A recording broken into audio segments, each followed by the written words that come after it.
Innovation Center have joined us this morning. We're joined by Ann Saki, who's Director of Martin Ghana Climate Innovation Center, and Dramani Bukari, who's Director of Partnership, Entrepreneurship, and Investments. Good morning, and thank you very much for joining us. Good morning. Thanks for having us. Hope all of you are doing very well. Very well. Thank you. Great. So we'll be discussing the upcoming symposium hosted by the Ghana Climate Innovation Center on the 15th of June at the Mövenpick Hotel. Now, the symposium themed Building a Resilient Green Economy in Ghana. The role of policy, partnerships, and finance aims to drive conversations on developing Ghana's entrepreneurial ecosystem. And so this morning we're joined by Ann Saki and Dramani Bukari. So let's start by providing an overview of the upcoming symposium. What is the objective of the event, and what are the themes that will be covered during the event, Anne? Okay, so first of all, the Ghana Climate Innovation Center is an Ashesi Institute. Okay. And we're funded by Global Affairs Canada. And every year we hold a thought leadership symposium as part of one of the three pillars that the Institute has. So there are three things. We're first of all a school of sustainability. We also drive policy advocacy as well as storytelling. So this is part of our policy advocacy. So what we're doing is we pull this together. The theme. This is our fifth event. Okay. And the theme is building a resilient green economy. But the focus is on policy, partnerships, and finance. Right.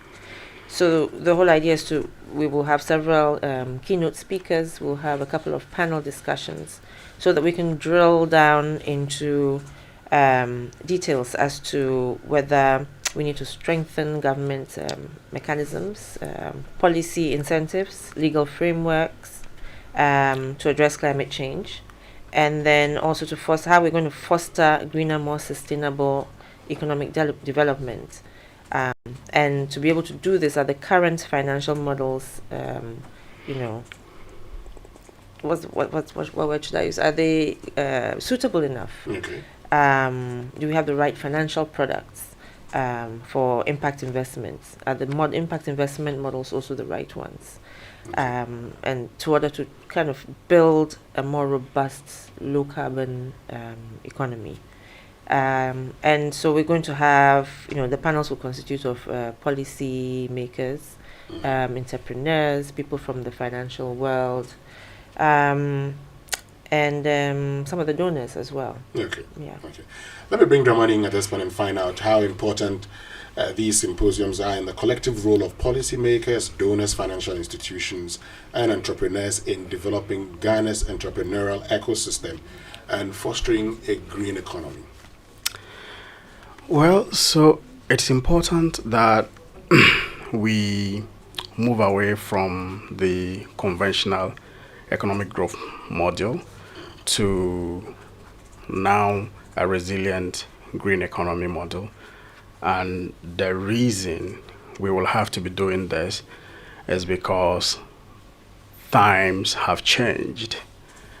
The economy is being impacted by climate change, for which reason economies across the globe are beginning to rethink the way that they conduct business, the way that they embark on construction to provide for the right kind of infrastructure to support economic growth and to support livelihoods and all of those things, and even recreational activities. But all of these will be driven by strategic thinking, Okay. which strategic thinking in the kinds of policies that are designed.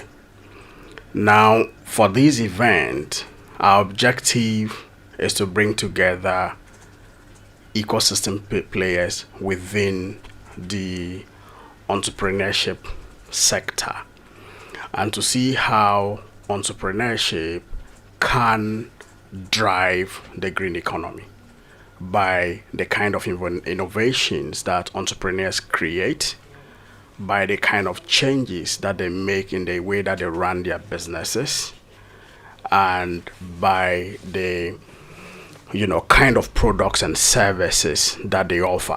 Most of these need to address directly some of the negative externalities that our conventional growth course is creating unintentionally.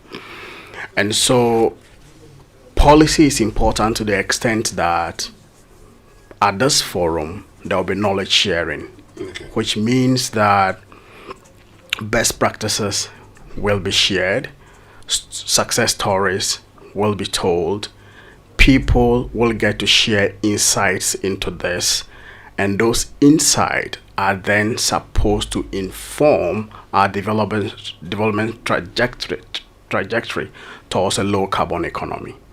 Now, because there are also different kinds of stakeholders, the tendency is for networking, valuable networking opportunities to be created, where people can then partner and collaborate, particularly or specifically on new projects that can then in turn accelerate our transition to a low carbon economy. Because at the bottom of all of this is the extent to which all of the individual stakeholders are where we want to reach. Okay.